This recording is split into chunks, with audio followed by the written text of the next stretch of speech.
হুসাইন একটা ডাক দিয়া কয়, নানা ভাই আপনি কি দেখেন না মদিনার ছেলেরা নতুন নতুন জামা কাপড় পরিয়া গোরার মধ্যে সরিয়া ঈদের নামাজে যাইতেছে, আমরার মন চাইতেছে ওই নতুন জামা কাপড় পরে ঘোড়ার মধ্যে সরিয়া ঈদের নামাজে যাইতে। ছোটবেলা অনেক শখ আমরা ছিল না? ছোটবেলা অনেক আনন্দ অনেক শখ আমরা ছিল। 10 টাকা পাইলে, 5 টাকা পাইলে, 2 টাকা পাইলে কত খুশি হয়ে যাইতো ঈদের দিন। কে কোনটা কিনবে, কি কিনবে, যেটা প্রয়োজন নাই এটাও কিনে বসে থাকি আমরা। ওই আনন্দের দিনগুলো কি আর আসবে? এখন আপনার মন চাইলো, কোটি টাকার মালিক হয়েছেন, আর মনে চাইবে না ওই ঈদের দিন বাজারে গিয়ে একটা ঘোড়া কিনতে, মাটির ঘোড়া, একটা মাটির ব্যাংক কিনতে, একটা মাটির চুলা কিনতে, মাটির ফাতিল্লা কিনতে এখন আর মনে চাইতো না। কথা বলেন ঠিক কিনা? এখন আপনার মন চাইবে আপনার সন্তানের, মন চাইবে আপনার নাতিদের। কথা বলেন, কথা বলেন। এখন ছোট বাচ্চাদের মনে চাইবে। এখন হাসাইন হুসাইন ডাক দিয়ে বলে, নানা ভাই, ও নানা ভাই, আমরার মন চাইতেছে নতুন জামা কাপড় পরে ঘোড়ার মধ্যে চড়ে আমরা ঈদের নামাজে যাইতে। নবীজি আমার চোখ মুবারকের পানি ছেড়ে, চক্ষু মুবারকের পানি ছেড়ে কাদা আরম্ভ করে দিলেন। আল্লাহু আকবার কোন। তারা ছোট, দুই ভাই ডাক দিয়ে বলে, নানা ভাই আপনার কাছে তো বেশি কিছু চাই নাই, একটা ঘোড়া চাইছিলাম, আপনি কাঁদতেছেন কেন? নবীজি আমার ডাক দিয়ে বলে, হুসাইন তোমার নানারে তো আল্লাহ গরিব বানাইছে, তোমার নানারে আল্লাহ দুনিয়ার মধ্যে গরিব বানাইছে, তোমরা ঘোড়া কিনে দেওয়ার তৌফিক তো আমার নাই। তোমরা ঘোড়া চাইছো, আমি তোমরা ঘোড়া দিতে পারতেছি না, এই কারণে আমি দয়াল নবী কান্না করতেছি যে আমার নাতিরা আমার কাছে একটা ঘোড়া চাইছে, আমি ঘোড়া কিনে দিতে পারতেছি না। নবীজি আমার কান্না করলেন।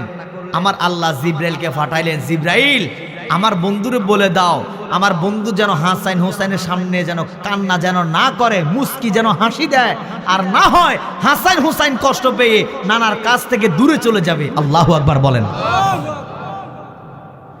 জিব্রাইল আলাইহিস সালাম আমার দয়াল নবীর কাছে আসলেন, আসিয়া নবীরে সালাম জানাইলেন।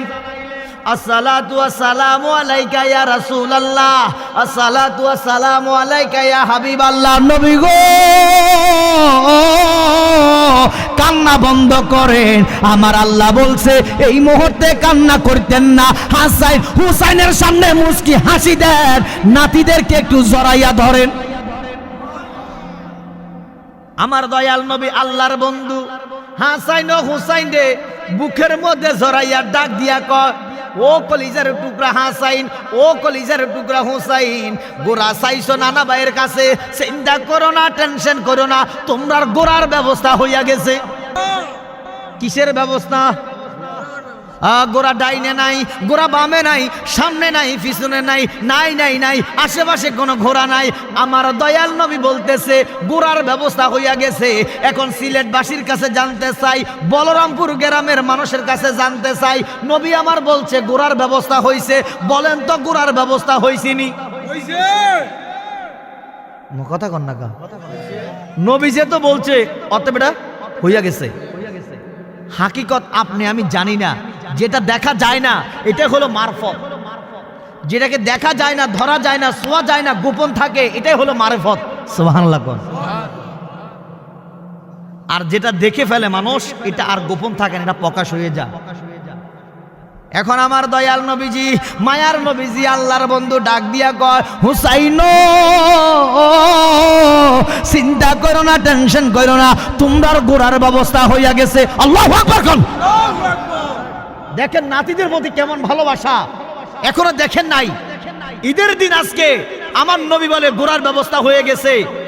হাসাইন হুসাইন ডাক দিয়ে বলে, নানা ভাই তাহলে গোড়া কই, দেন গোড়ার মধ্যে উঠতে চাই আমরা। আমার দয়াল নবী ডাক দিয়া কয়, হুসাইন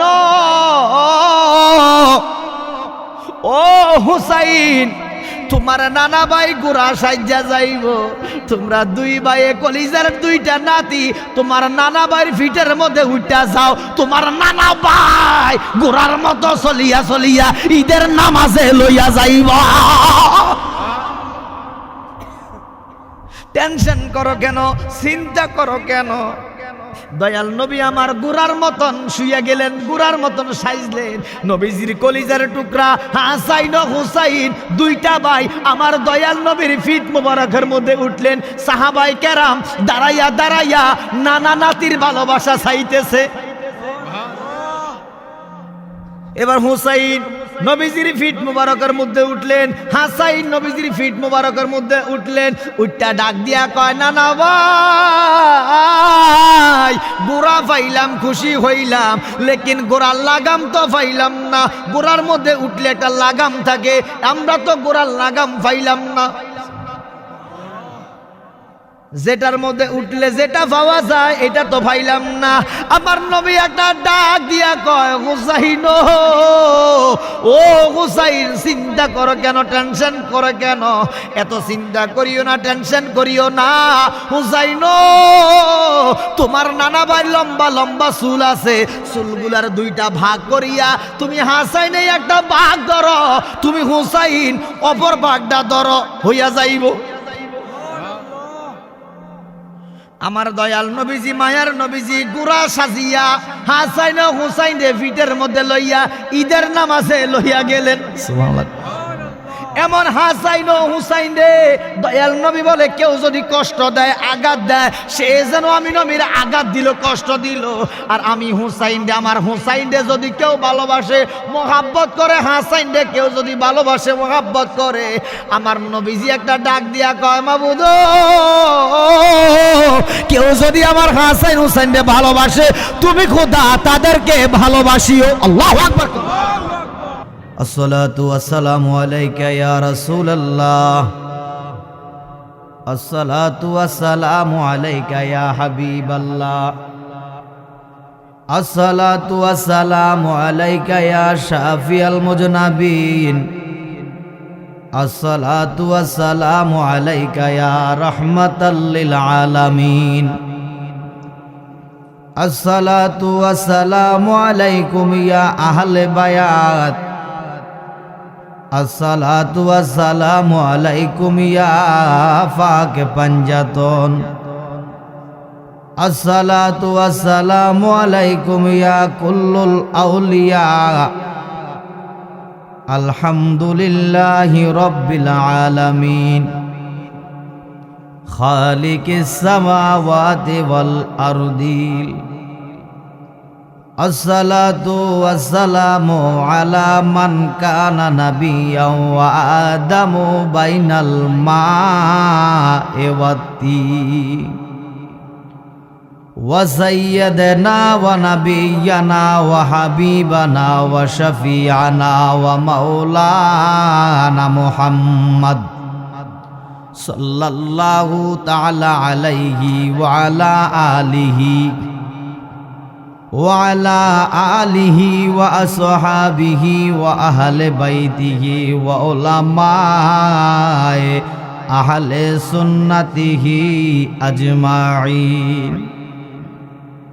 أما بعد فأعوذ بالله من الشيطان الرجيم. بسم الله الرحمن الرحيم. إن رحمة الله قريب من المحسنين. صدق الله المولانا العظيم وصدق رسوله النبي الحبيب الكريم. قال النبي صلى الله عليه وسلم: ذكر الأنبياء من العبادة وذكر الصالحين كفارة.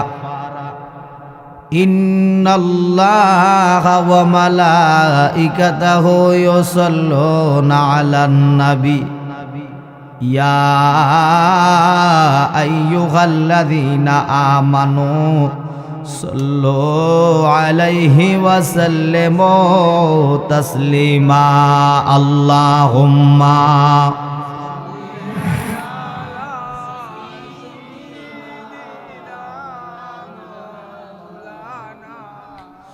وعلى آل سيدنا মোহাম্মদ আল্লাহুম্মা সাল্লি মাশাআল্লাহ জবান খুলে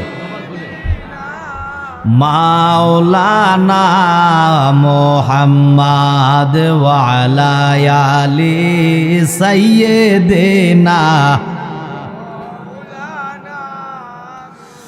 নবী গো আপনার ভালোবাসা আল্লাহর ওলি হওয়া যায় নবী গো আপনার ভালোবাসা দোজগে হারাম হয়ে যায় আল্লাহুম্মা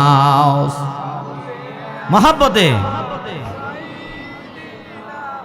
মাওলানা মোহাম্মদ ওয়া আলা আলি সাইয়্যিদিনা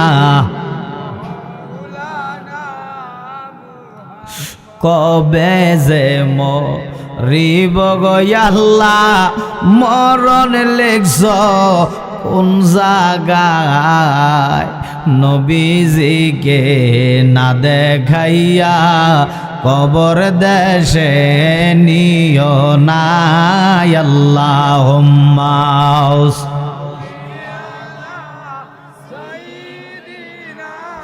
মাওলানা মোহাম্মদ ওয়া আলা আলি সাইয়্যিদিনা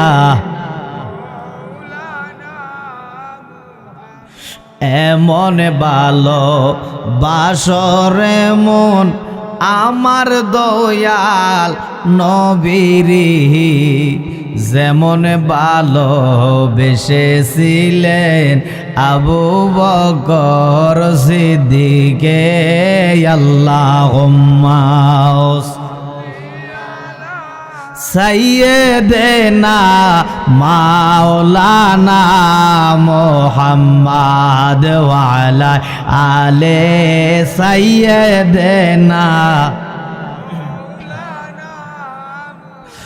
আল্লাহ ও গো আল্লাহ ক্ষমা করে দাও মাফ করে দাও বলেন ক্ষমা করে মাশাআল্লাহ বাজান বলেন তো জবানের মালিক কে জোরে বলেন না কে আগামীকালকে মাহফিলটা হবে না আজকে বছরও একদিন মাহফিলের আয়োজন করছে জলসার আয়োজন করছে না জানি আগামী বছর কার জন্য জীবনের শেষ মাহফিল হইয়া গেছে আজকে না জানি আগামী বছর কে যেন বাঁচবে না না জানি আগামীকালকে কার সূর্য দেখা হবে না না জানি আগামীকালকে দিনের আলোটা দেখা হবে না না জানি ফজরের নামাজ আর কার জানি পড়া হবে না বাজানো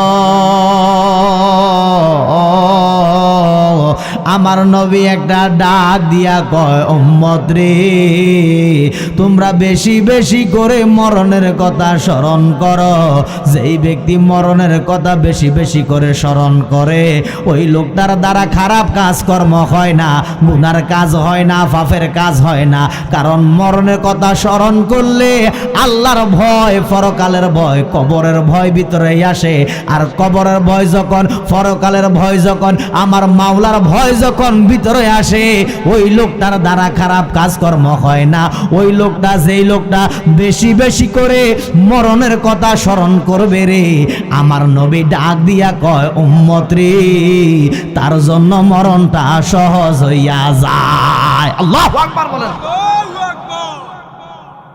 আপনি যদি মরণের কথা বেশি বেশি করে স্মরণ করেন নবী আমার ডাক দিয়া কয় উম্মত রে তুমি যদি মরা হয়ে আল্লাহকে খুশি করে মরতে চাই কি চাই না আরো জোরে বলুন চাই কি চাই না আজকের এই মাহফিলের উসিলায় আল্লাহ যেন আমাদেরকে ঈমানদার হিসাবে কবুল করে আমিন বলেন এই যে আজকের এই মাহফিলটা আগামী বছর এই মজলিসের অনেক মানুষ বেঁচে থাকবে না হয় আমি থাকবো না না হয় ওনারা থাকবে না না হয় আপনি থাকবেন না কেউ আল্লাহর ডাকে সাড়া দিতে হবে কেউ না কেউ আমরা কবরে যেতে হবে বাবা ঠিক কিনা হয়তো আল্লাহ চাইলে আজকের এই মাহফিলের উসিলায় এই জলসার উসিলায় আপনার ভালো কাজের উসিলায় আল্লাহ আপনার জীবনের অতীতের গুনাহটি মাফ করে দিতে পারে। জোরে বলুন সুবহানাল্লাহ। আমার আল্লাহ রহমান, আমার আল্লাহ রহিম, আল্লাহ দয়াবান, মেহেরবান, দয়ার সাগর। মা বাবার দয়ার চাইতে আল্লাহর দয়া বান্দার প্রতি কোটি কোটি গুণে বেশি। জোরে বলুন সুবহানাল্লাহ। আল্লাহ বান্দার গুনার দিকে তাকায় না। আমার আল্লাহ বলে, বান্দা তুমি যদি একটা ভালো নেক আমল করো, একটা ভালো কাজ করো, আর ওই কাজটা যদি আমি আল্লাহর পছন্দ হইয়া যায়, আমি আল্লাহ তোমার ওই ভালো কাজের উসিলায় তোমার অতীতের গুনাহটি মাফ করে দিব। সুবহানাল্লাহ বলুন। আমরা কি ভালো কাজ করার দরকার আছে না বাবা? আছে, আছে। আপনি রাস্তা দিয়ে যাচ্ছেন, পথের মধ্যে রাস্তার মধ্যে একটা কলা চলকা পড়ে আছে। কিসের চলকা? কলা। কলা চিনেন না? কলা খান আপনারা? তো আমরা কলা খেয়ে চুলকাটা মাঝে মধ্যে রাস্তার মধ্যে ফেলে দিই। কথা কন না, জবান দিছে কে? কথা কন, জবান দিছে কে? অনেকে দেখবেন মৃত্যুর আগে জবান বন্ধ হইয়া যা, মৃত্যুর সময় বোবা হইয়া যা, এরকম আছে না? এগুলা খারাপ, খারাপ লক্ষণ, ভালো লক্ষণ না। ইমানদার যারা, মুমিন যারা, আল্লাহওয়ালা যারা, তাদের জবান দিয়ে কালেমা নসিব হবে, তারা ইমানদার হয়ে মারা যাবে। তাদের এই জবান দিয়ে তারা কালেমা পড়তে পারবে। বলেন, আমরা মৃত্যুর সময় কালেমা পড়তে চাই কি চাই না? আল্লাহ কবুল করুক, আমিন বলেন। তাহলে একটা জবানও বন্ধ রাখবেন না। জবানের মালিক আল্লাহ। যদি আল্লাহকে না ডাকেন, সত্য কথা যদি না বলেন, এই মজলিসের মধ্যে বেহেশতের বাগানে বসে যদি জবানটা বন্ধ রাখেন, আমার আল্লাহ আপনার প্রতি নারাজ হয়ে যাবে, ফেরেশতারা অভিশাপ দিবে, লানত দিবে। তাহলে আমরা একটা জবানও বন্ধ রাখবো না। আমার নবীর মহব্বতে, আমার মাওলার মহব্বতে জবানটা খুলে কথা বলতে চাই কি চাই না? জোরে বলুন, চাই কি চাই না? নারায়ে তাকবীর, নারায়ে রিসালাত, আহলে সুন্নাত ওয়াল জামাত। আল্লাহ, ও গো আল্লাহ, ক্ষমা করে দাও, মাফ করে দাও, বলেন ক্ষমা করে। মাশাআল্লাহ, মাশাআল্লাহ, কত সুন্দর লাগে। আল্লাহ, ও গো আল্লাহ, ক্ষমা করে দাও, মাফ করে দাও, বলেন ক্ষমা করে। বলেন তো, আমার আল্লাহ চাইলে আমাদের গুনাহটি মাফ করতে পারে কি পারে না? আল্লাহ কি গুনাহ মাফ করতে পারে না? আমার আল্লাহ যদি, এই গ্রামের নাম কি? বলরামপুর, হাজীবাড়ি। আমার আল্লাহ চাইলে এই গ্রামের মানুষগুলাকে মাফ করতে পারে কি পারে না? আল্লাহ যদি আমাদের সবাইকে মাফ করে দেয়, আমার মাওলা কি কাউকে কোনো কফিয়ত দিতে হবে? কাউকে কোনো কফিয়ত দিতে হবে না। আল্লাহ চাইলে এই বলরামপুর গ্রামের সবার গুনাহটি আল্লাহ মাফ করে দিতে পারে। সুবহানাল্লাহ বলতেন না? এই যে আল্লাহকে ডাকতেছেন, আল্লাহকে স্মরণ করতেছেন, আল্লাহর গুণগান গাইতেছেন, আল্লাহর কসম খেয়ে বলতেছি, আমার আল্লাহ যদি খুশি হয়ে যায় আপনার প্রতি, আল্লাহর যদি মায়া লেগে যায় আপনার প্রতি, আপনার গুনাহটি মাফ করে আল্লাহ আপনার উপর রহমত নাজিল করবে। আপনার রুজির মধ্যে, কামাইয়ের মধ্যে আল্লাহ বরকত দান করবেন। সুবহানাল্লাহ বলুন না? আপনি এতদিন রুজি করতেন দৈনিক 1000, এখন রুজি করবেন 2000। এতদিন আপনার ঘরে লাগতো 500 টাকা খরচ দৈনিক, এখন লাগবে 100 টাকা খরচ দৈনিক। কারণ আল্লাহর রহমত দিচ্ছে। আল্লাহর রহমত ছাড়া আমরা কেউ বাঁচতে পারবো না। এই কারণে সদাই সর্বক্ষণ আমরা যেন আল্লাহর রহমতের আশা করি। কি বলেন আপনারা? দুনিয়ার কাউকে, কারো কাছে মাথা নত করব না, কারো কাছে কিছু চাইবো না। চাইবো ওই মাওলার কাছে, যে মাওলা আপনার আমার রিজিক দিচ্ছেন, রিজিকের ব্যবস্থা করে দিচ্ছেন, খাওয়াচ্ছেন। যিনি আপনাকে আমাকে বিপদ থেকে রক্ষা করেন, তিনি হলেন কে? জোরে বলেন না, কে? জবানটা একটা জবানও বন্ধ রাখবেন না। বলেন তো, তিনি কে? এই যে আল্লাহ বলে ডাক দিছেন, আল্লাহ কোরআনে বলেন, ফাযকুরুনি আযকুরুকুম, তোমরা আমাকে স্মরণ করো, আমি আল্লাহ তোমাদেরকে রহমতের মাধ্যমে, দয়ার মাধ্যমে, ভালোবাসার মাধ্যমে স্মরণ করি। আমরা মুখে আল্লাহকে স্মরণ করি, আল্লাহ রহমত দিয়ে, আমাদেরকে রহমত দিয়ে, রহমতের কোলে নিয়ে আল্লাহ আমাদেরকে স্মরণ করেন। সুবহানাল্লাহ বলুন। আল্লাহ কত দয়াবান, আল্লাহ রহমান, আল্লাহ রহিম। এই বলরামপুর গ্রামের মানুষ আল্লাহকে চিনতে পারেন নাই। আল্লাহকে যদি চিনতে পারতেন, আমার আল্লাহকে যদি ভালোবাসতে পারতেন, তাহলে ঘরের মধ্যে বসে থাকতে পারতেন না, চায়ের দোকানে বসে থাকতে পারতেন না, এই যে আপনার দোকানপাটে বসে আড্ডা দিতে পারতেন না যদি আমার আল্লাহকে ভালোবাসতেন। আল্লাহকে ভালো না বাসার কারণেই তো দোকানে আড্ডা দিচ্ছেন, ঘরে বসে আছেন। রে আল্লাহর বান্দা কেমন বান্দা হলেন, আল্লাহর প্রেমিক কেমন প্রেমিক হলেন যে আল্লাহর নামটা শুনে আপনি ঘর থেকে বের হতে পারলেন না। এমনও তো হতে পারে কারোর জন্য জীবনের আজকের এই শেষ দোকানে আড্ডা হয়ে যেতে পারে, কারোর জন্য আজকের শেষ ঘরে আড্ডা দেওয়া হয়ে যেতে পারে। যেই লোকটা চা দোকানে মারা যাবে, অবশ্যই তো লোকটা তো আর ইমানদার হয়ে মারা যায় নাই, চায়ের দোকানে আড্ডা দেওয়ার কারণে, খারাপ কাজে আড্ডা দেওয়ার কারণে আড্ডা দিয়ে মারা গিয়েছে। আর কোনো লোক যদি মসজিদে গিয়ে মারা যায়, তাহলে লোকটা তো ভালো কাজে গিয়ে মারা গিয়েছে। পার্থক্য আছে না? একটা হলো আপনি মসজিদের উদ্দেশ্যে রওনা দিয়ে মারা গিয়েছেন, আরেকটা হলো আপনি সিনেমার হলের দিকে, টেলিভিশনের আড্ডার দিকে রওনা দিয়ে মারা গিয়েছেন। তাহলে দুইটা হলো দুই রকম। আপনি যে আল্লাহর পথে রওনা দিয়ে মারা গিয়েছেন, আল্লাহ এটার উসিলায় আল্লাহ আপনার প্রতি খুশি হয়ে ওই অতীতের গুনাহটি মাফ করে দিবে। আর যেই লোকটা শেষ সময় এসে, মৃত্যুর আগ সময় এসে মসজিদের দিকে না গিয়ে সিনেমার হলের দিকে গিয়ে মারা গিয়েছে, লোকটা তো আল্লাহকে স্মরণ করে মারা যায় নাই, দুনিয়ার লোভ লালসায়, দুনিয়ার তামাশায়, দুনিয়ার খারাপ কাজে গিয়ে মারা গিয়েছে। অতএব তার অতীতের আমল আর কোনো কাজে আসবে না। খারাপ কাজে যাওয়ার কারণে আল্লাহ হয়তো তাকে জাহান্নামে দিতে পারে। কথা বলেন ঠিক কিনা? এই কারণে আমরা সব সময় ভালো কাজ করার চেষ্টা করব, খারাপ কাজ নিজেও করব না, অন্যকেও আমরা খারাপ কাজ করার জন্য উৎসাহিত করব না, নিজেও ভালো কাজ করব, অন্যকেও অপরকেও ভালো কাজ করার জন্য আমরা উৎসাহ দিব। কথা বলেন ঠিক কিনা? রাস্তা দিয়ে যাচ্ছেন আপনি, বাবা রাস্তা দিয়ে যাচ্ছেন, আপনাদের বাজার কোথায় আছে? আপনাদের এদিকে বাজার কোথায়? আমার ভাষা মনে বুঝে না এরা। আপনি বুঝেন? আমার ভাষা মনে বুঝেন না। আমি বড় টেনশনে আছি, আমার ভাষা মনে হয় পাবলিক বুঝে না।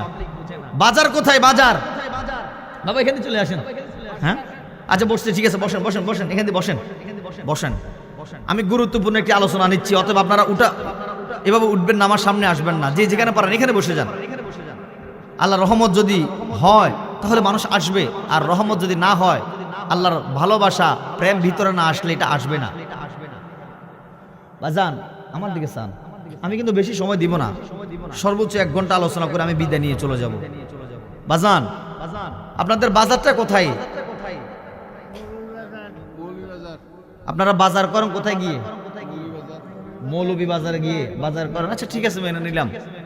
মৌলভী বাজারে গিয়ে আপনারা বাজার করেন। বলরামপুরে একটা মুরব্বী বাবা, বয়স্ক বাবা, তিনি কি করলেন? মৌলভী বাজারের দিকে রওনা দিলেন। মৌলভী বাজারে রওনা দিলেন কি করার জন্য? বাজার করার জন্য। বুঝতে পারতেছেন? আল্লাহ দোহাই লাগে, আমার কথা কি বুঝেন? সত্যি বুঝেন তো? ঠিক আছে, আলহামদুলিল্লাহ। না বুঝলে বলবেন, কারণ কোন দেশের গালি কোন দেশের বলি। এক দেশে গালি দেয়, আরেক দেশে বলি দেয়। মানে আপনাদের দেশের মধ্যে আপনারা মেয়েদেরকে মনে হয় ফুরি বলেন। বাবা ফুরি বলেন কি? আমি এটা শুনছি, বাট আমি জানি না। আজকে আপনাদেরকে জিজ্ঞেস করতেছি, আপনারা কি মেয়েদেরকে ফুরি বলেন? হ্যাঁ ফুরি ফুরি ও আছে এক কথায়, ঠিক আছে।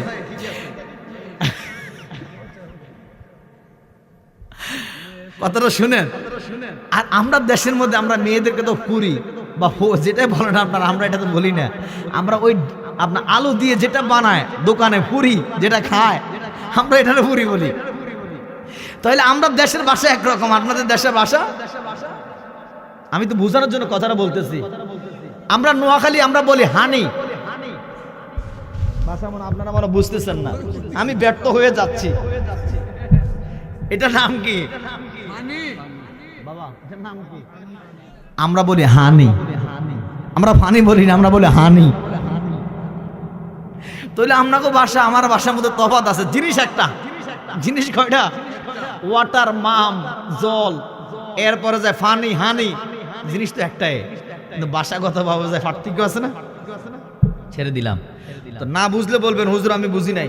বিশেষ করে আপনাদের এই প্রথম কাতারে যারা আছেন, ওনাদের সকলের কাছে আমার আকুল আবেদন, দাবি, সেটা হলো আমার কোনো ভাষা যদি না বুঝেন আমাকে বলবেন যে হুজুর আমরা এটা বুঝি নাই, তাহলে আমি বুঝিয়ে দেওয়ার চেষ্টা করব।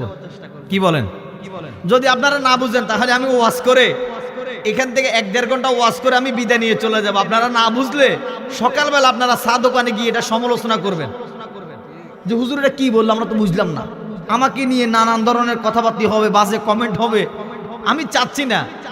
আমি চাইবো আপনারা আমার কথা পুরোপুরি বুঝে নেন, আর না হয় আমি বুঝেই দেওয়ার চেষ্টা করব। বাবা ঠিক আছে আমার কথা? আমি শুধু বাংলাদেশে ওয়াজ করি তা না, আমি দেশের বাহিরে ভারতে গিয়ে বছরে 10-12 বার বছরে পাসপোর্ট ভিসার মাধ্যমে যাই আপনাদের দোয়ার বরকতে। এই যে আপনারা সিলেটের পাশে তো আসাম রাজ্য, ঠিক না? আসাম রাজ্য, মুর্শিদাবাদ, কলকাতা, ত্রিপুরা, মণিপুর। এই যে একটু আগে মণিপুর থেকে একজন আমাকে নক দিয়েছে প্রোগ্রাম রাখার জন্য, কিন্তু এখন ভারত বাংলাদেশের অবস্থা তো আর ভালো না, প্রোগ্রাম রাখাও সম্ভব না। যার কারণে 10 বছরের জন্য পাসপোর্ট রিনিউ করছি, মেয়াদ বাড়াইছি, বাট ভিসা লাগাচ্ছি না। কারণ এই যে দেখেন, এই যে প্রথমটায় দেখেন 9টা 9 মিনিটে SMS দিয়েছেন প্রোগ্রাম রাখার জন্য, এই যে ভারতের নাম্বার। সম্ভব হচ্ছে না। তো আপনাদের খেদমতে আসছি, আমি কথাটা বারবারে রিপ্লাই করতেছি এই কারণে যে আমার ভাষা যদি না বুঝেন,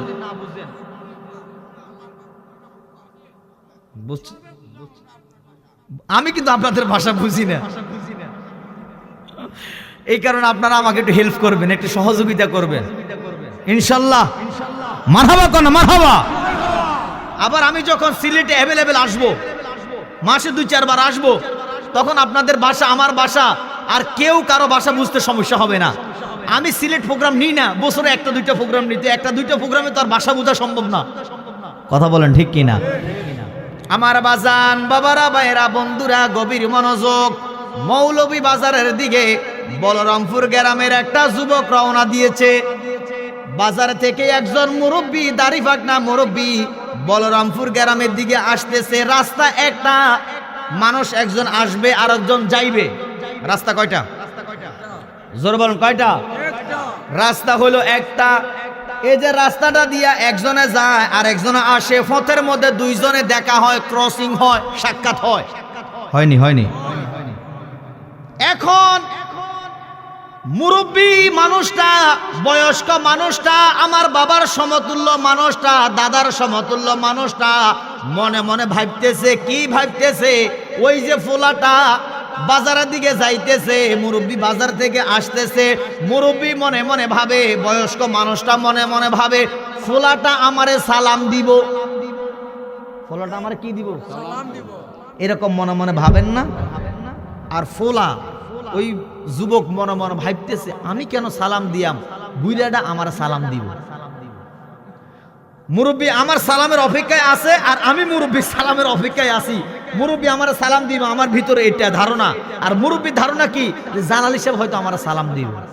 এই একজন আরেকজনকে সালাম দিবে মনে করে ফোঁত দিয়া, এই রাস্তা দিয়া ক্রসিং ওভারটেক করে দুইজনের চলে গেল, বাট কেউ কাউকে সালাম দেয় নাই। এরকম ঘটে? বুঝে না? ঘটে। এটা হলো অহংকার। এটা কি? এটা কি? আল্লাহ অহংকার ব্যক্তিকে পছন্দ করেন না। যার ভিতরে অহংকার আছে ওই লোকটা জান্নাতে যেতে পারবে না। কারণ ইমানদার মুমিন যারা, আল্লাহওয়ালা যারা, আল্লাহর খাস বান্দা যারা, এদের ভিতরে অহংকার থাকে না, হিংসা থাকে না। কথা বলেন। এখন আমার নবীর আদর্শ কি? আমার নবীর আদর্শ হলো, নবীজি ছোট বড় এটা দেখতেন না। আমার নবীজি কোনো মুসলমানকে দেখলে আমার নবীকে আগে কেউ সালাম দিতে পারতেন না। আমার নবী সর্বপ্রথম আগে তাকে সালাম দিয়ে দেন। সুবহানাল্লাহ কইতেন না? তাহলে আমার নবীর ভিতরে হিংসা নাই, আমার নবীর ভিতরে অহংকার নাই। আমরা তো নবীর উম্মত, আমরা তো ওই নবীর উম্মত। আমাদের ভিতরে কেন হিংসা, আমাদের ভিতরে কেন অহংকার?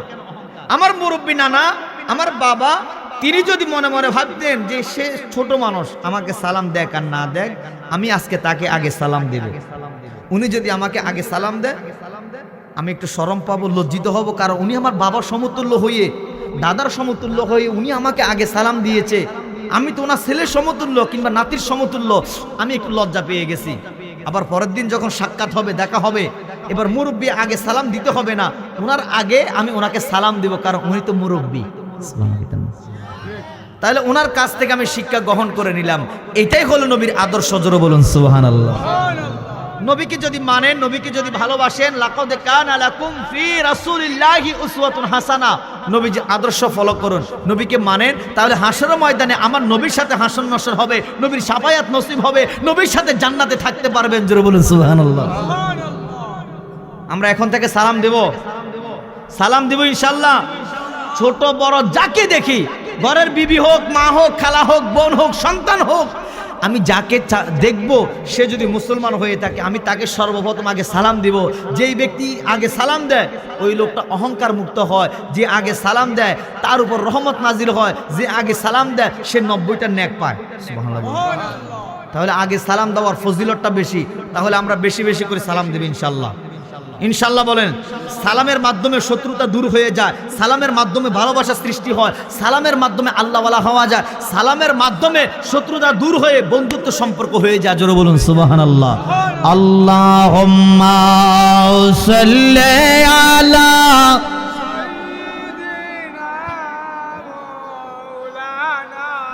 মুহাম্মাদ ওয়া আলা আলি সাইয়্যিদিনা আল্লাহ ও গো আল্লাহ ক্ষমা করে দাও, মাফ করে দাও, বলেন ক্ষমা করে। মাশাআল্লাহ।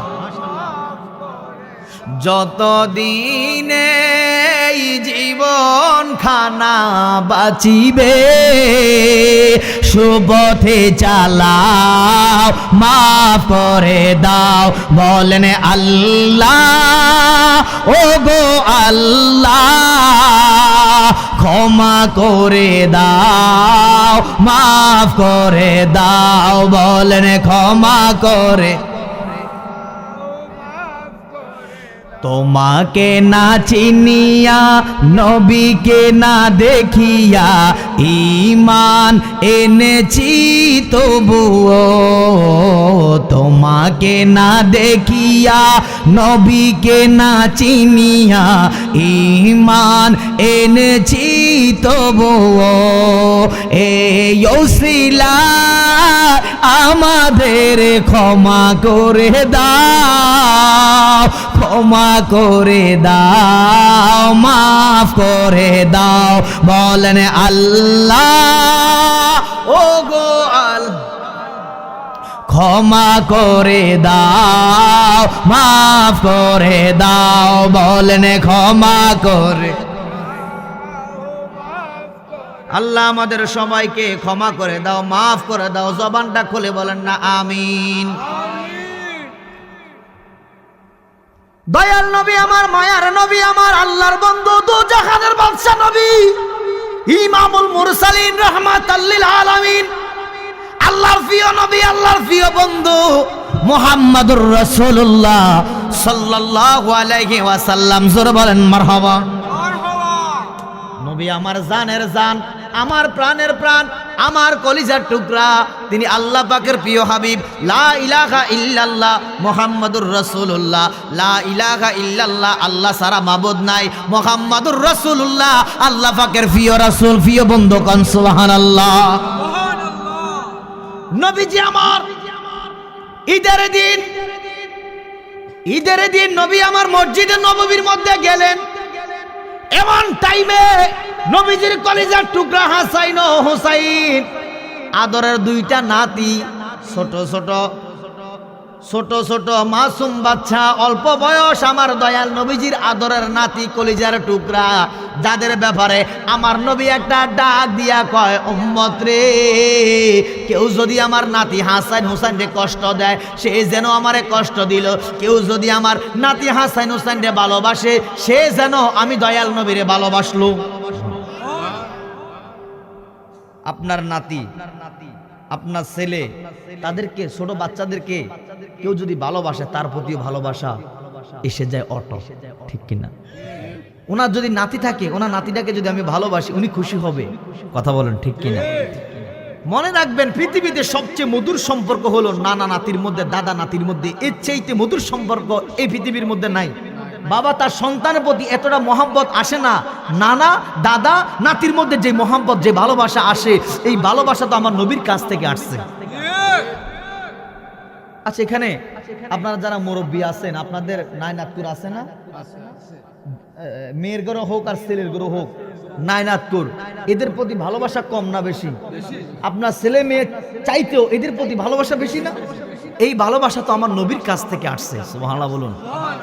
আপনি চাইলে এই ভালোবাসা কমাইতে পারবেন না, অথচ আপনার সন্তান আগে, নাতি পরে, ঠিক না? ঠিক না? কিন্তু সন্তানের চাইতে নাতির প্রতি তাদের এত মহাব্বত, এত ভালোবাসা, আমার নবী বলে কিয়ামত পর্যন্ত নানা নাতির মধ্যে, দাদা নাতির মধ্যে সম্পর্ক থাকবে মধুর। সুবহানাল্লাহ বলুন। হুসাইনে একটা ডাক দিয়া কয়, নানা ভাই, ও আমার নানা ভাই, আমি তো আপনার কলিজার টুকরা আদর নাতি হুসাইন। হাসাইনে ডাক দিয়া কয়, নানা ভাই, আমি আপনার কলিজার টুকরা বড় নাতি হাসাইন। সুবহানাল্লাহ বলুন। আমি ছোট হুসাইন, আমি বড় হাসাইন। হাসাইন বড়, হুসাইন ছোট, দুইজনে আমার দয়াল নবীর কলিজার টুকরা আদরের নাতি। দুইজনে নতুন জামা কাপড় পরে আল্লাহর বন্ধু আমার দয়াল নবী মায়ার নবীর কাছে আসলেন। আমার নবীরে সালাম জানাইলেন, আসসালাতু ওয়াসসালামু আলাইকা ইয়া রাসূলুল্লাহ, আসসালাতু ওয়াসসালামু আলাইকা ইয়া হাবিবাল্লাহ। ও নানা ভাই, আজকে তো একটা ঈদের দিন, খুশির দিন, আনন্দের দিন। আজকে ঈদের দিন আমার মা ফাতেমা আমরার দুই বাইরে দুইটা নতুন নতুন জামা দিছে। আপনি আমার নানা ভাই, আপনি আজকে ঈদের দিন আমরারে কি দিবেন? নায়নাতকুর ছেলে মেয়ে, ছোট ছোট বাচ্চা যারা, এরা ঈদের দিন আসেনি। বুঝে নাই, বুঝে নাই, বুঝছেন? বুঝছেন কি কি?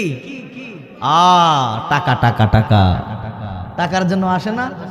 বকশিশ দিবেন, কিছু না কিছু দিবেন, দেওয়া সুন্নত। জানে না মানুষ, আমল করে না। ঈদ অর্থ কি? আনন্দ। ঈদ অর্থ কি? কথা বলেন না। মনে হয় যেন আপনারা ঠান্ডা শীতে যেন আপনাদের জবান বন্ধ হয়ে যাচ্ছে। এমনটা করিয়েন না, জবান খুলেন, ঠান্ডা চলে যাবে।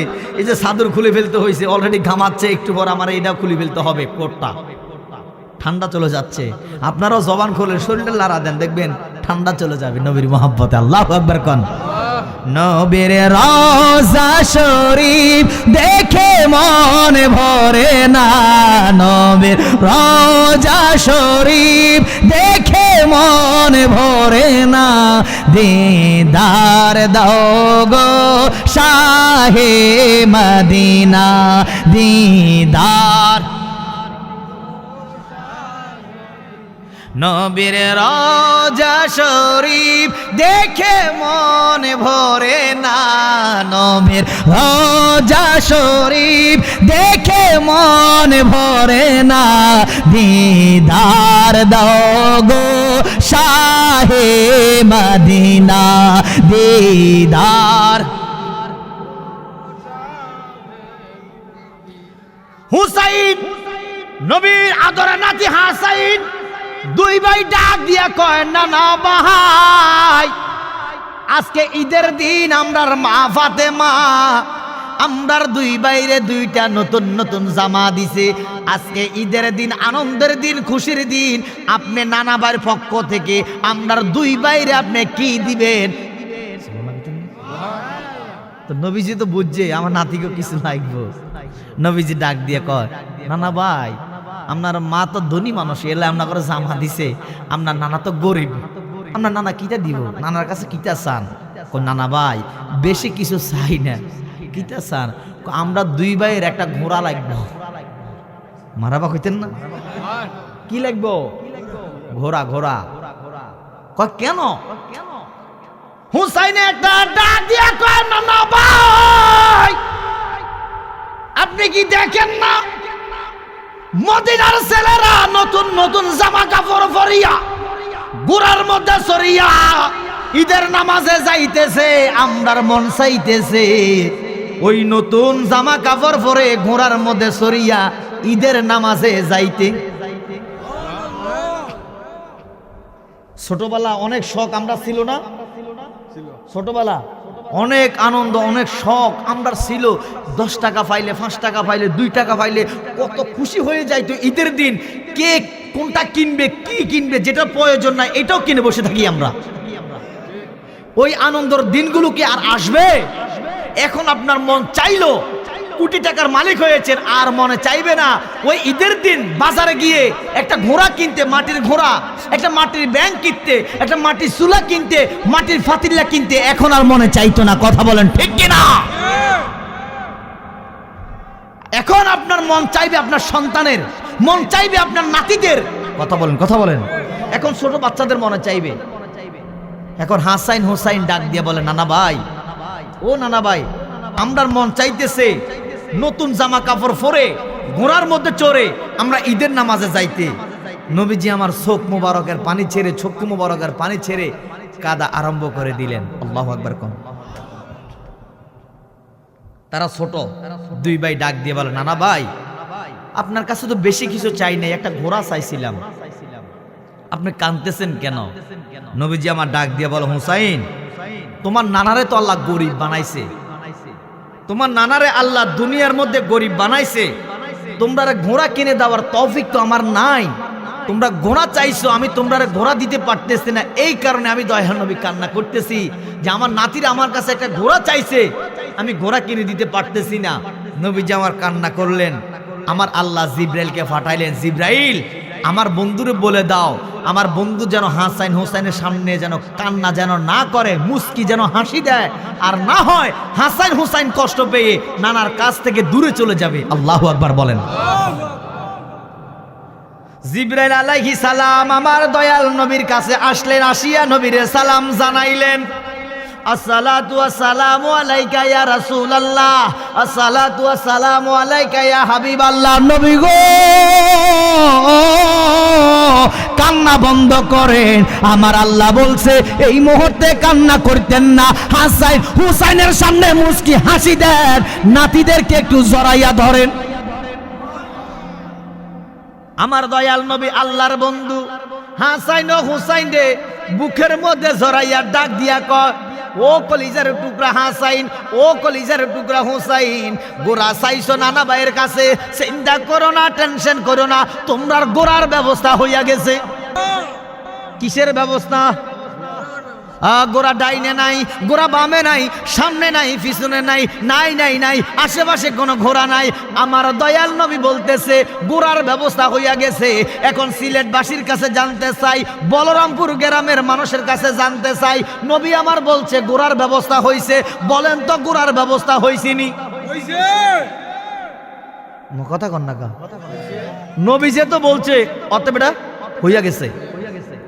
হাকিকত আপনি আমি জানি না, যেটা দেখা যায় না এটা হলো মারফত, যেটাকে দেখা যায় না, ধরা যায় না, ছোঁয়া যায় না, গোপন থাকে, এটাই হলো মারফত। সুবহানাল্লাহ। আর যেটা দেখে ফেলে মানুষ, এটা আর গোপন থাকে না, এটা প্রকাশ হয়ে যায়। এখন আমার দয়াল নবীজি, মায়ার নবীজি, আল্লাহর বন্ধু ডাক দিয়া কয়, হুসাইন চিন্তা করো না, টেনশন করো না, তোমরার গোড়ার ব্যবস্থা হইয়া গেছে। আল্লাহু আকবার।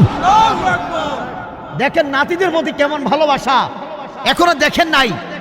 ঈদের দিন আজকে আমার নবী বলে গোড়ার ব্যবস্থা হয়ে গেছে। হাসাইন হুসাইন ডাক দিয়ে বলে, নানা ভাই তাহলে গোড়া কই, দেন গোড়ার মধ্যে উঠতে চাই আমরা। আমার দয়াল নবী ডাক দিয়া কয়, হুসাইন ও হুসাইন, তোমার নানা ভাই গোড়া সাইজা যাইব, তোমরা 2 ভাইয়ে কলিজার 2টা নাতি তোমার নানা ভাইয়ের ফিটের মধ্যে উঠা যাও, তোমার নানা ভাই গোড়ার মতো চলিয়া চলিয়া ঈদের নামাজে লইয়া যাইব। টেনশন করো কেন, চিন্তা করো কেন? দয়াল নবী আমার গোড়ার মতন শুইয়া গেলেন, গোড়ার মতন সাইজলেন।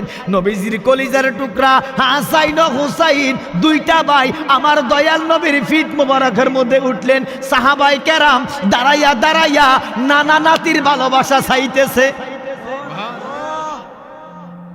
এবার হুসাইন নবীজির ফিট মুবারকের মধ্যে উঠলেন, হাসাইন নবীজির ফিট মুবারকের মধ্যে উঠলেন। উঠটা ডাক দিয়া কয়, না না ভাই, গোড়া পাইলাম খুশি হইলাম, লেকিন গোড়ার লাগাম তো পাইলাম না। গোড়ার মধ্যে উঠলে একটা লাগাম থাকে, আমরা তো গোড়ার লাগাম পাইলাম না। যেটার মধ্যে উঠলে যেটা পাওয়া যায় এটা তো পাইলাম না। আমার নবী একটা ডাক দিয়া কয়, হুসাইন ও হুসাইন, চিন্তা করো কেন, টেনশন করো কেন, এত চিন্তা করিও না, টেনশন করিও না। হুসাইন তোমার নানা ভাই লম্বা লম্বা চুল আছে, চুলগুলার দুইটা ভাগ করিয়া তুমি হাসাইনে একটা ভাগ ধরো, তুমি হুসাইন অপর ভাগটা ধরো, হইয়া যাইব। আমার দয়াল নবীজি, মায়ার নবীজি গুড়া সাজিয়া হাসাইন হুসাইন রে ফিটের মধ্যে লইয়া ঈদের নামাজে লইয়া গেলেন। সুবহানাল্লাহ। এমন হাসাইন হুসাইন রে দয়াল নবী বলে, কেউ যদি কষ্ট দেয়, আঘাত দেয়, সে যেন আমি নবীর আঘাত দিল, কষ্ট দিল। আর আমি হুসাইন রে, আমার হুসাইন রে যদি কেউ ভালোবাসে, মোহাব্বত করে, হাসাইন রে কেউ যদি ভালোবাসে, মোহাব্বত করে, আমার নবীজি একটা ডাক দিয়া কয়, মাবুদ কেউ যদি আমার হাসাইন হুসাইন রে ভালোবাসে, তুমি খোদা তাদেরকে ভালোবাসিও। আল্লাহু আকবার। ওই হাসাইন হুসাইন হলো জান্নাতের যুবকদের সর্দার। জান্নাতের যুবকদের কি সর্দার হলেন ইমাম হাসাইন ও হুসাইন। যেই মানুষটা জান্নাতের যুবকদের সর্দার, নবীজির কলিজার টুকরা, মা ফাতেমার কলিজার টুকরা, মাওলা আলীর কলিজার টুকরা, যে হাসাইন হুসাইনের রক্তের বিনিময় ইসলাম জিন্দা হো তাহা কারবালা কি বাদ, ওই সেই কারবালার ময়দানে বেঈমানের কাছে মাথা নত করেন নাই। নিজের জীবনের, নিজের শরীরের রক্ত মোবারক দিয়ে যিনি কারবালার ময়দানে ইসলামকে জিন্দা করে গিয়েছেন, জোরে বলুন সুবহানাল্লাহ। মুসলমান হলো বীরের জাতি, জীবনে কারো কাছে, বেঈমানের কাছে, মুনাফিকের কাছে, বাতিলের কাছে মাথা নত করে না। ইমানদার মুমিন যারা, তারা মাথা উঁচু করে দাঁড়ায়। জীবন যাবে তো যাবে, আল্লাহর নামে যাবে, জীবন বাঁচে তো বাঁচে, আমার আল্লাহর নামে বাঁচবে। কথা বলেন ঠিক কি না? আল্লাহুম্মা সাল্লি মাওলানা মুহাম্মদ ওয়া আলা আলি সাইয়্যিদিনা মুহাম্মদ। আল্লাহুম্মা সাল্লি আলা মাওলানা মুহাম্মদ ওয়া আলা আলি সাইয়্যিদিনা। ভালোবাসার জায়গা মদিনা, আরে ভালো লাগার জায়গা মদিনা। আসলে কইতেন আল্লাহু আকবার।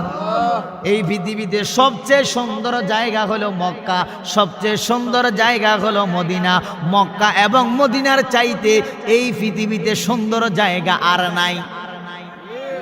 যেখানে গেলে আসতে মনে চায় না, যেখানে গেলে গুনাহ মাফ হয়, যেখানে গেলে আমার মাওলার কথা স্মরণ হয়ে যায়, যেইখানে গেলে আমার দয়াল নবীর কথা স্মরণ হয়ে যায়। অতএব ওই মক্কা মদিনা আমরা একদিন যেতে চাই কি চাই না?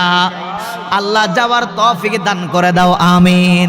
জবানটা করে আমার নবীর মহব্বতে বলেন, ভালোবাসার জায়গা মদিনা, ভালো লাগার জায়গা মদিনা। বলেন ভালোবাসার জায়গা। পিছনে বাবাদের জবানটা বন্ধ, নবীর মহব্বত করে জবানটা খোলেন না। ভালোবাসার জায়গা মদিনা, ভালো লাগার জায়গা মদিনা। বলেন ভালোবাসার জায়গা মদিনা, ভালো লাগার জায়গা। এত সুন্দর জায়গা কোথাও দেখি না, এত সুন্দর জায়গা কোথাও দেখি না। সাজিয়েছেন দয়াল রাব্বানা, ভালোবাসার জায়গা মদিনা। বলেন সাজিয়েছেন দয়াল রাব্বানা, ভালো মাশাআল্লাহ, ভালোবাসার জায়গা মদিনা, ভালো লাগার জায়গা মদিনা। বলেন ভালোবাসার জায়গা মদিনা,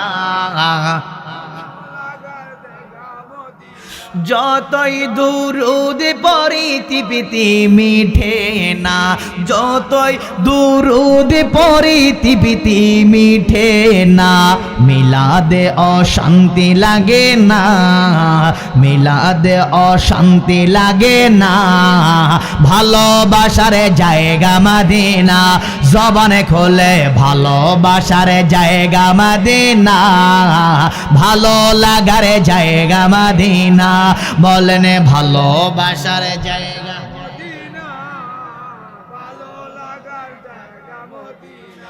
এত সুন্দর জায়গা কোথাও দেখি না, এত সুন্দর জায়গা কোথাও দেখি না, সাজিয়েছেন দয়াল রাব্বানা, সাজিয়েছেন দয়াল রাব্বানা, ভালোবাসার জায়গা মদিনা, বলেন ভালোবাসার জায়গা মদিনা, ভালো লাগার জায়গা, জোরে কন্না মারহাবা। মদিনা শরীফে নূরের খাজিনা, মদিনা শরীফে নূরের খাজিনা, আশিকে ছাড়া অন্য বুঝে না, ভালোবাসার জায়গা মদিনা, আশিকে ছাড়া অন্য বুঝে না, ভালোবাসার জায়গা মদিনা, বলেন ভালোবাসার জায়গা মদিনা, ভালো লাগার জায়গা মদিনা, বলেন ভালোবাসার জায়গা,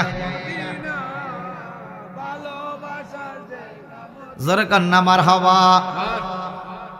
নবী আমার আল্লাহর বন্ধু দুজাহানে বাদশা নবী আমার দয়াল নবীজি মক্কা থেকে মদিনা গেলেন। ওই মক্কার মধ্যে কাফেরদের জ্বালা যন্ত্রণায়, মুনাফিকদের জ্বালা যন্ত্রণায় আমার দয়াল নবীজি মক্কা আর থাকতে পারলেন না।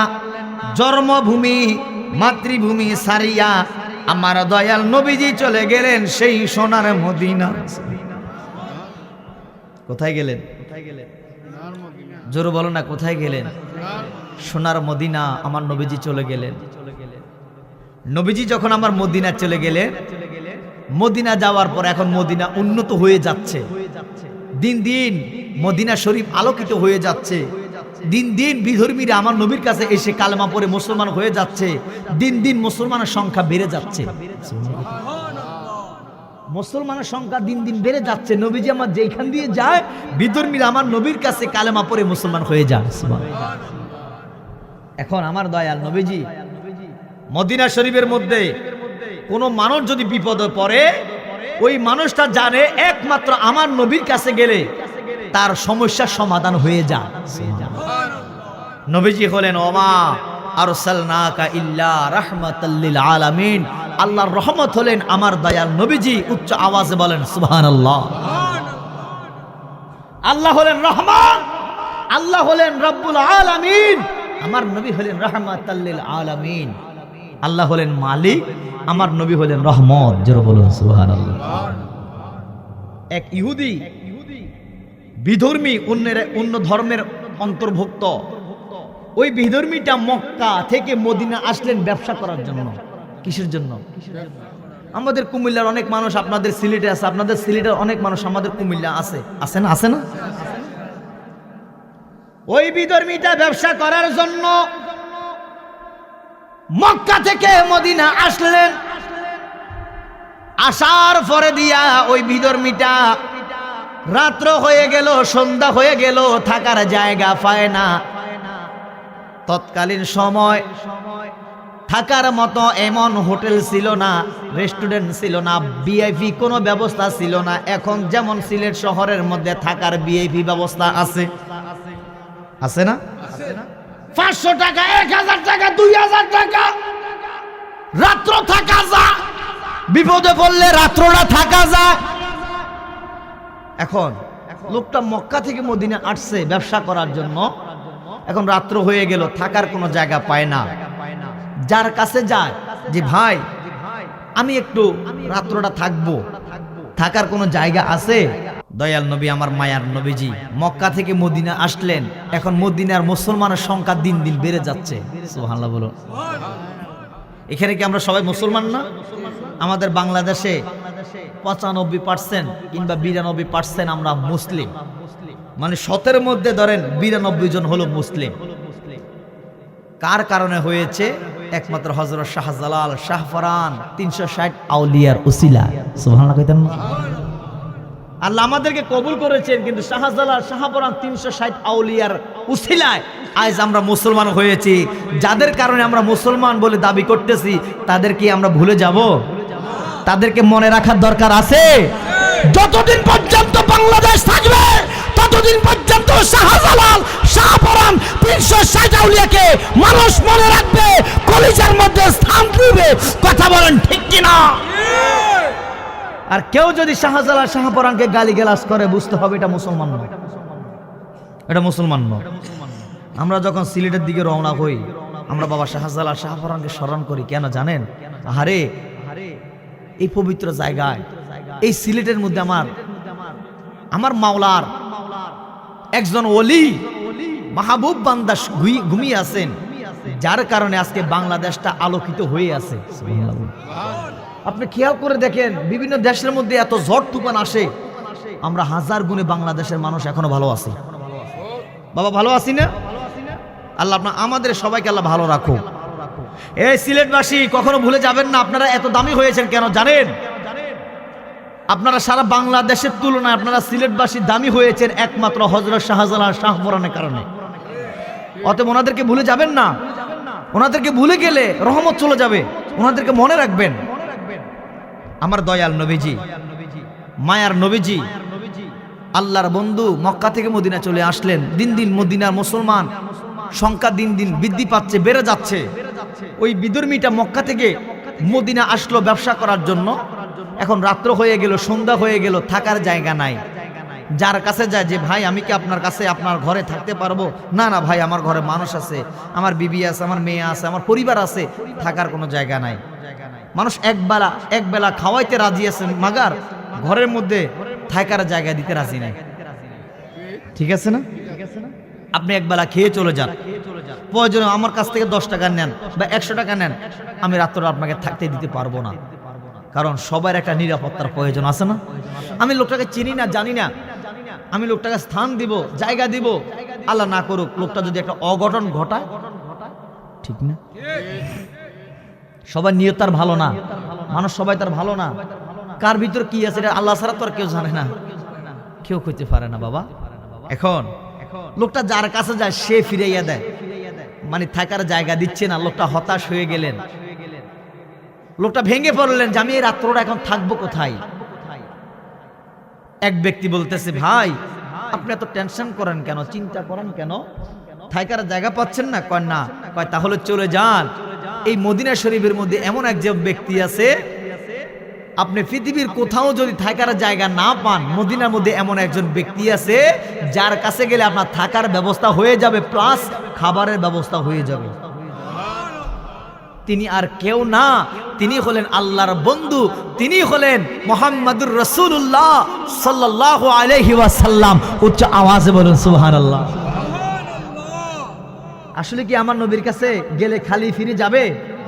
খাবারের ব্যবস্থাও হবে, থাকার ব্যবস্থাও হবে। বিশ্বাস হয় আপনাদের? আমরা তো ওই নবীর উম্মত, ঠিক না? ঠিক না? এখন লোকটা মনে মনে ভাবে, আল্লাহ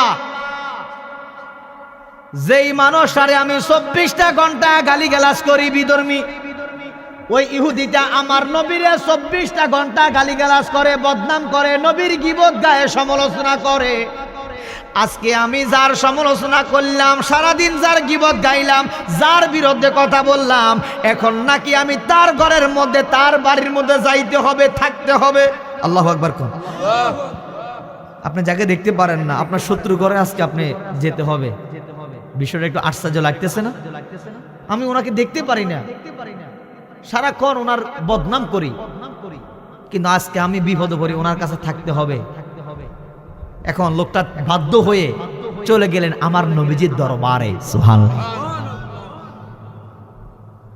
ও নবীজি, আমি বলবো কি মনের বেদন, তুমি জানো জানে নিরঞ্জন। আল্লাহু আকবার, আল্লাহু আকবার। নারে তাকবীর, আল্লাহু আকবার, নারে রিসালাত, ইয়া রাসূলুল্লাহ, নারে গাউসিয়া, ইয়া রাসূলুল্লাহ, ইয়া রাসূলুল্লাহ।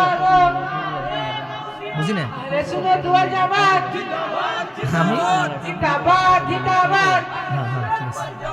কাউসার হোসেন জালালী সাহেব জিন্দাবাদ, জিন্দাবাদ। বিপদে পড়ে গেলাম।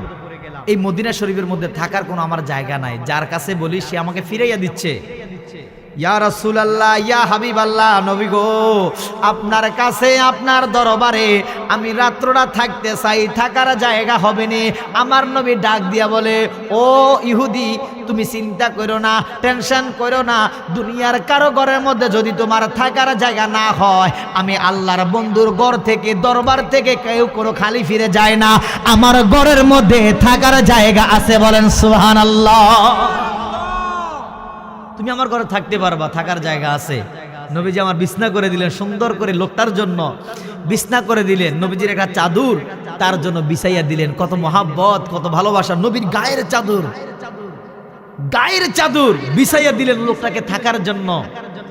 লোকটা আমার নবীজির চাদরে, আমার নবীজির বিছনা করে দেওয়া ওই বিছনার মধ্যে লোকটা বসলেন, ঘুমাইবেন।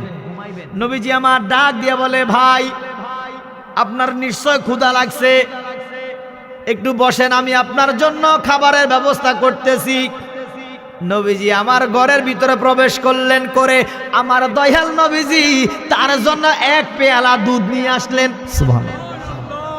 কি নিয়ে আসলেন? দুধ নিয়ে আসলেন। লোকটা এক ঢোকে বুঝেন, মানে একবারে সবটা খেয়ে ফেলেছে। 3 বারে পানি খাওয়া সুন্নাত। কি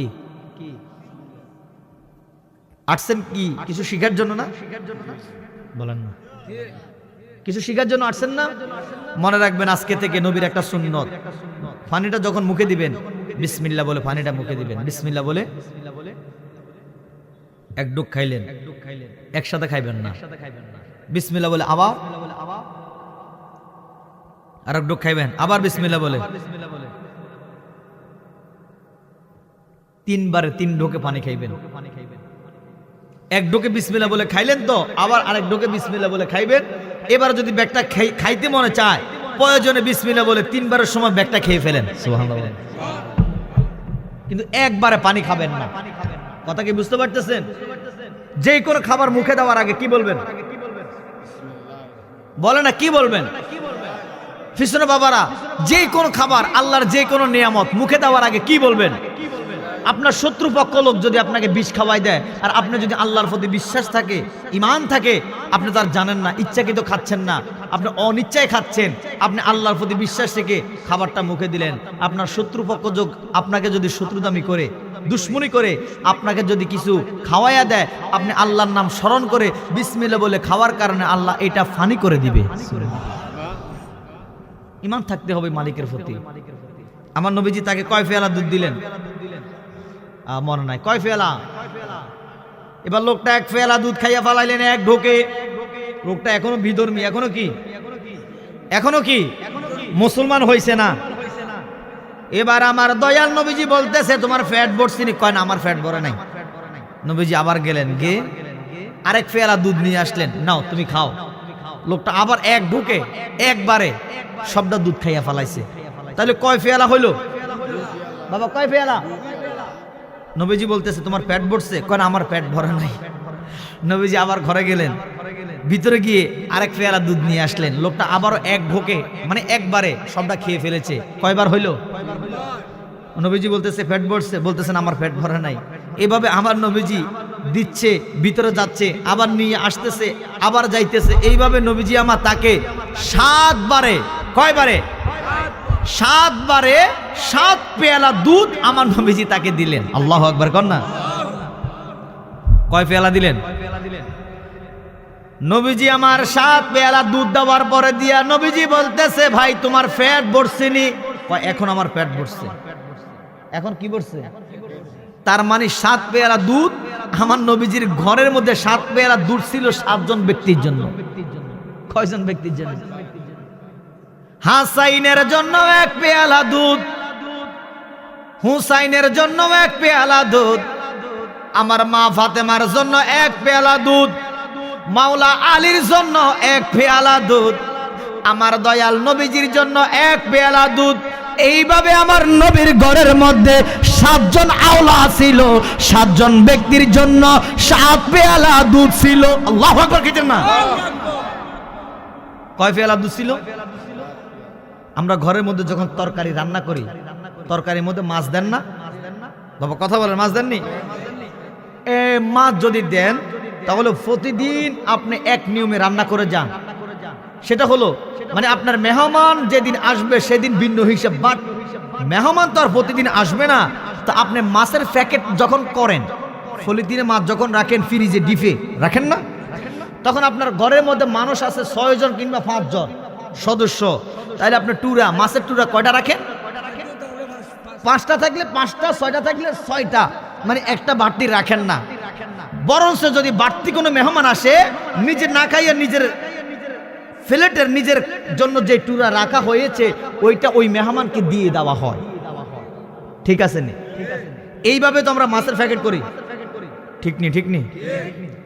এখন আমার নবীজি ঘরে 7 জন ব্যক্তির জন্য 7 পেয়ালা দুধ, শুধু একজনের জন্য একটা বাড়তি 1 পেয়ালা দুধ ছিল, আর 6 জন ঘরের মধ্যে উপস্থিত ছিল বিদায় 6 জনের 6 পেয়ালা দুধ আর একটা বাড়তি দুধ থাকার কারণে আমার নবীজি তাকে মেহমান হিসেবে একটা দুধ পান করাবে। 1 পেয়ালা দুধ দিয়েছে, কিন্তু তার পেট ভরে নাই। তো নবীজি আমার তাকে কয় পেয়ালা দুধ দিলেন? মোট 7 পেয়ালা দুধ দিলেন। এখন লোকটা 7 পেয়ালা খাওয়ার পরে দিয়া আমার নবী বলতেছে, তোমার কি পেট ভরছে? বলতেছে, আমার পেট ভরছে। তাহলে ভাই তুমি ঘুমাও, আরাম করো। সে শুয়ে গেলেন, আমার নবীজি চলে গেলেন। গিয়ে আমার নবীজি হাসাইন, হুসাইন, মা ফাতেমা, মাওলা আলী নবীর আহালকে নিয়ে, খাবার তো আর ঘরে নাই, যা খাবার ছিল মেহমানে একাই খাইয়া ফেলাইছে, এখন আর খাবার নাই, না খাইয়া ঘুমাইয়া গেছে। আল্লাহু আকবার কোন। আমার মাওলার নামটা স্মরণ করিয়া, আমার মাওলারে ভালোবাসিয়া মহব্বত করিয়া, মাওলারে স্মরণ করিয়া রাত্রবেলা সবাই ঘুমাইয়া গেছে। আল্লাহু আকবার কোন। ও নবীজি, আমি বলবো কি মনের বেদন, আরে তুমি জানো জানে নিরংশ, ওই তুমি কইরাছ কি আজবলিয়া গো, দয়াল তোমার নামে নামে ফাঞ্জাতন, আরে তুমি জানো জানে নিরঞ্জন। ও নবীজি, আমি বলবো কি মনের বেদন, আরে তুমি জানো জানে নিরঞ্জন। আল্লাহু আকবার কন্যা। যে ইয়া রাসূলুল্লাহ, নবী গো, আমি আপনাকে কি বলবো? আপনি আমার মনের কথা তো জানেন, নিরঞ্জন মানে আমার মাওলা তো জানে আমার মনের কথা। জোরে বলেন সুবহানাল্লাহ। আমি কি বলবো? আপনিও জানেন, আমার আল্লাহও জানে, আমি আর কি বলবো? ওই বিধর্মী 7 পেয়ালা পেট ভরে 7 পেয়ালা দুধ খেয়ে, আল্লাহর কসম ফজর পর্যন্ত একটা সেকেন্ডের জন্য আরাম করে ঘুমাইতে পারছে না। শুধু অস্থির অস্থির, ক্লান্ত লাগতেছে, অস্থির লাগতেছে, ছটফট করতেছে, জ্বালাপড়া করতেছে। হারামের মধ্যে নাই কোনো আরাম, রহমতের মধ্যে অল্প একটু রহমত পাইলে এটার মধ্যে আরাম আছে। কথা কোন ঠিক কিনা? লোকটা 7 পেয়ালা দুধ খাইল, নবীর আহালের খানা, নবীর খানা, সে একা খেয়ে ফেলেছে। কে খেয়েছে? যেই লোকটা 24টা ঘন্টা আমার নবীরে গালিগালাজ করে, আমার নবীর বদনাম করে, নবীর সমালোচনা করে, মানুষের কাছে বলে বেড়ায় আমার নবী নাকি জাদুঘর, আমার নবী নাকি খারাপ। জোরে বলেন নাউজুবিল্লাহ। আসলে আমার নবী কি জাদুঘর? আমার নবী কি খারাপ? সে তো আমার নবীর জীবনে দেখে নাই, আমার নবীর জীবনে দেখে নাই। অন্যের কাছ থেকে শুনে আমার নবীকে জাদুঘর বলছে, অন্যের কাছ থেকে শুনে আমার নবীকে গালিগালাজ করতেন। কিন্তু আজকে আমার নবীর ভালোবাসা দেখে লোকটা আশ্চর্য হয়ে গেল। আমার নবী এবং নবীর আহাল সবাই আরামের ঘুম যাচ্ছে, না খেয়ে তারা রহমতের ঘুম যাচ্ছে, আর লোকটা পেট ভরে তৃপ্তি সহকারে খেয়ে আরামের ঘুম যাইতে পারে না, ছটপট করতেছে, জ্বালাপড়া আরম্ভ হয়ে গেল। আর মনে মনে ভাবতেছে, আল্লাহ আমি এ কি করি, এই কি করলাম? আমি যাকে 24টা ঘন্টা গালিগালাজ করতাম, যার গীবত গাইতাম, যার সমালোচনা করতাম, আজকে তার ঘরে এসে সরাসরি আমি আশ্চর্য হয়ে গেলাম, নিজে না খেয়ে নিজের আহালের খানা আমাকে একাই দিয়ে ফেলেছে। আমি এতদিন শুনতাম উনি নাকি জাদুঘর, উনি নাকি খারাপ, কিন্তু আজকে আমি সাক্ষী দিচ্ছি উনার মতো ভালো মানুষ এই পৃথিবীতে আর নাই। হেদায়েতের মালিক কে? জোরে বলেন, হেদায়েতের মালিক কে? এখন লোকটার ভিতরে নূর ঢুকে গেছে, আল্লাহর হেদায়েতের আলো তার ভিতরে প্রবেশ করে ফেলেছে। সুবহানাল্লাহ বলুন না। যে লোকটা এতদিন পর্যন্ত আমার মাওলারে গালিগালাজ করতো, আমার নবীর গালিগালাজ করতো, আজকে আমার নবীর ভালোবাসা দেখে, নবীর মহব্বত দেখে, নবীর আপ্যায়ন দেখে, নবীর আন্তরিকতা দেখে লোকটার ভিতরে আলো প্রবেশ করলো, অন্ধকারটা দূর হয়ে গেল, আলো ঢুকে গেল। এবার আমার নবীজি তাহাজ্জুদ নামাজের টাইমে উঠে আমার নবীজি তাহাজ্জুদ আদায় করলেন।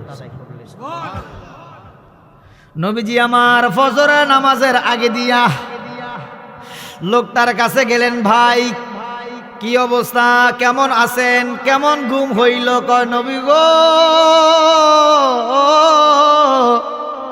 যে আল্লাহ আমার সৃষ্টি করেছে গো নবী, ওই আল্লাহর নামের শপথ কইরা কই, স্বামী ফ্যাট ভরে তৃপ্তি সহকারে 7 পেয়ালা দুধ খাইলাম গো নবী, কিন্তু সারা রাত্রের জন্য একটা সেকেন্ডের জন্য আমি ঘুমাইতে পারছি না, একটা সেকেন্ডের জন্য চোখটা লাগাইতে পারছি না নবী গো। সারা রাত্র আমার শরীরটা জ্বালাপড়া করছে, সারা রাত্র আমার কাছে কেমন কেমন জানি লাগছে নবী গো। এতদিন পর্যন্ত আপনার গালিগালাজ করছিলাম, আপনার সমালোচনা করছিলাম, আপনার হিবত খাইছিলাম, মানুষের কাছে কইছিলাম আপনি বড় জাদুঘর। না না না, আপনি কোন জাদুঘর না, আপনি কোন খারাপ না, আল্লাহর কসম গো, আপনার মতো ভালো মানুষ এই পৃথিবীর মধ্যে না। ইয়া রাসূলুল্লাহ, নবী গো, আপনি আমার বিয়াদবি ক্ষমা করিয়া এই মুহূর্তে ফজরের আগে আপনি আমারে কলমা পড়াইয়া মুসলমান বানাইয়া দেন। আমার নবীর সঙ্গে সঙ্গে তারে কালেমা পড়াইয়া মুসলমান বানাইয়া দিছে। কালেমা পড়াইয়া মুসলমান যখন বানাইয়া দিছে, লোকটা মসজিদে নববীর মধ্যে আমার দয়াল নবীর সাথে নবীর পিছনে মুসল্লি হইয়া নবীর পিছনে ফজরের নামাজ আদায় করেছে। এখন ফজর নামাজ আদায় করার পরে দিয়া লোকটা ফজর আগে ছিল কি বিধর্মী, কি ছিল? ফজরের নামাজের পরে এখন লোকটা ইমানদার মুমিন, আল্লাহওয়ালা, নবীর উম্মত, আল্লাহর বান্দা। সুবহানাল্লাহ। এখন আমরা জাতি ভাই, আমরা কি ভাই? এক মুসলমান আরেক মুসলমানের ভাই, কথা বলেন। এখন আমার নবীজি ফজর নামাজ আদায় করে নবীজি তাকে বসাইলেন। ভেড়া বলেন, ভেড়ার দুধ আমার নবীজি দহন করে, নিজে দহন করে আমার নবীজি 1 পেয়ালা দুধ, কয় পেয়ালা? জোরে বলেন না। 1 পেয়ালা দুধ আমার নবীজি তার জন্য নিয়ে আসলেন। লোকটা খাবারটা মুখে দিয়ে আমার নবী বলে, তুমি বিসমিল্লাহ বলে আমার মাওলার নামটা স্মরণ করে দুধটা মুখে দাও। কার নামটা স্মরণ করে? আল্লাহর নামটা। কার নামটা?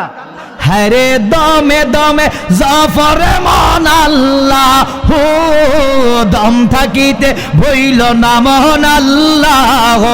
বলেন হ্যারে দমে দমে জাফরে মন আল্লাহ, হো দম থাকিতে ভইল না মন আল্লাহ।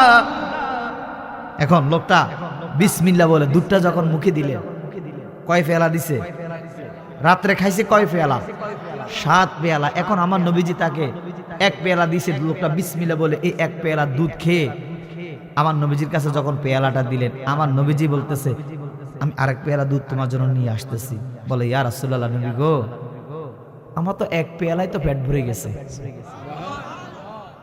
আর 1 জাররা আমি খাইতে পারবো না, পেটে আর জায়গা নাই। আমার নবী বলে, কেন? তুমি রাত্রে না 7 পেয়ালা খাইছো, ওই 7 পেয়ালার তুলনায় অন্তত আরো 2-1টা পেয়ালা খাও। ইয়া রাসূলুল্লাহ, নবী গো, আমার এই কি নাম শুনাইলেন, এই কি মধুর নাম শুনাইলেন, যেই নামটা স্মরণ করে খাবারটা মুখে দেওয়ার সাথে সাথে আমার পেট ভরে গেছে এবং তৃপ্তি সহকারে আমি খাবার খাইয়েছি। জোরে বলেন সুবহানাল্লাহ। আমার নবী বলে, তাহলে শুনো, বিধর্মীর জন্য 7 পেয়ালা দুধ লাগে, আর মুসলমানের জন্য, ইমানদারের জন্য আল্লাহর প্রিয় বান্দাদের জন্য বিসমিল্লাহ বলে খাবার মুখে দিলে এক পেয়ালাই যথেষ্ট। জোরে বলুন।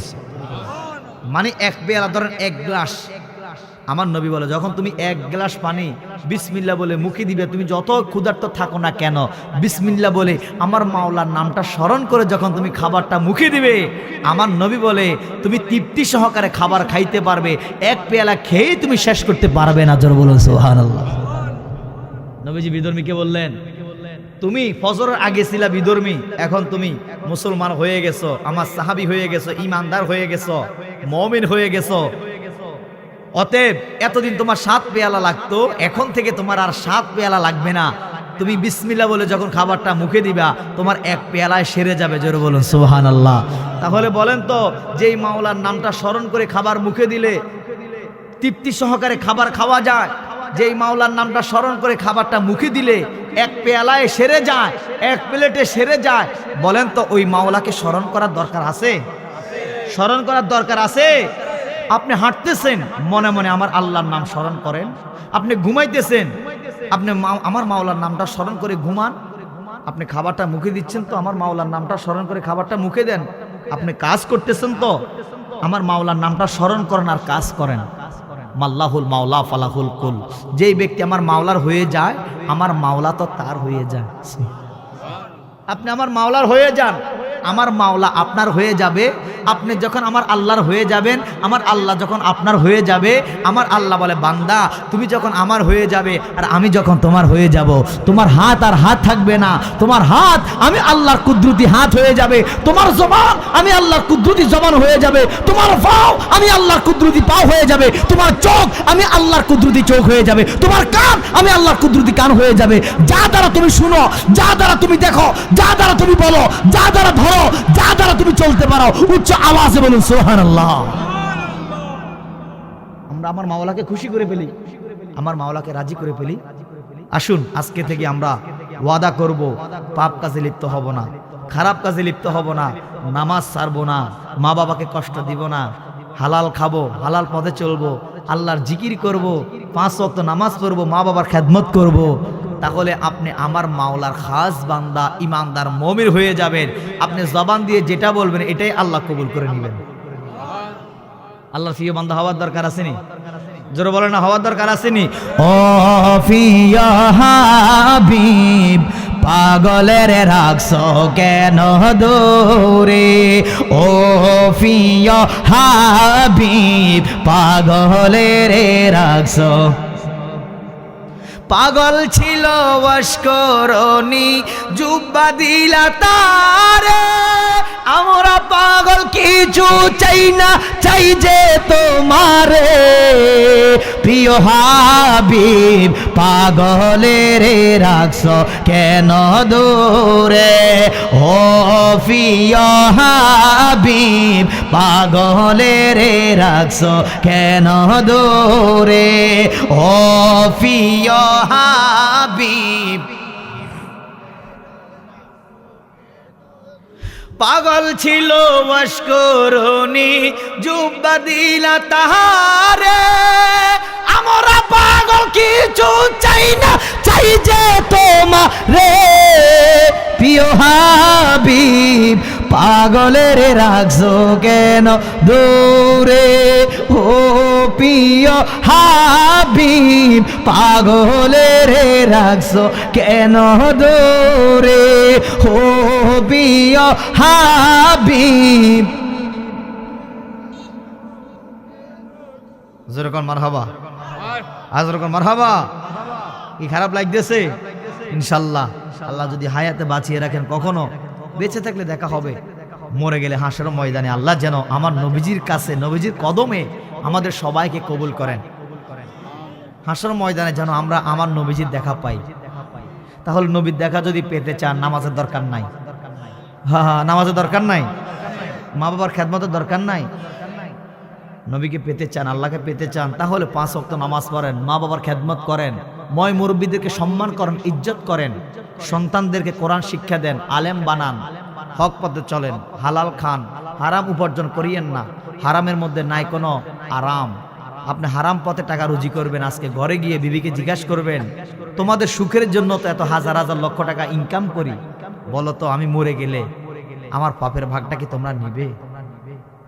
আপনার বিবি বলেন, সন্তান বলেন, আল্লাহর কসম কেউ আপনার পাপের ভাগ নিবে না।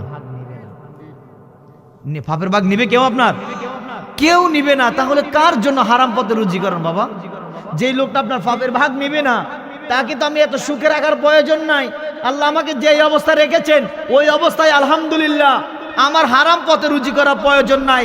আজকে যদি আমার ছেলে সন্তান বিবি পাপের ভাগ নিত তাহলে হারাম পথে টাকা রুজি করতাম। কথা বলেন ঠিক কিনা?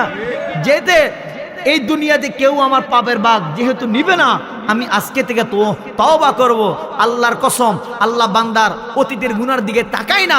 আজকে যদি খাস নিয়ে তো তওবা করে ফেলেন যে আল্লাহ আমি আর অন্যায় করব না, অপরাধ করব না, হারাম পথে এক টাকাও রুজি করব না, হালাল পথে রুজি করব, হালাল খাবো, তোমার মতে পথে, তোমার হাবিবের মতে পথে চলবো। আল্লাহর কসম আজকে তওবা করে ফেলেন, আল্লাহ আপনার অতীতের গুনাহ মাফ করে দিবে।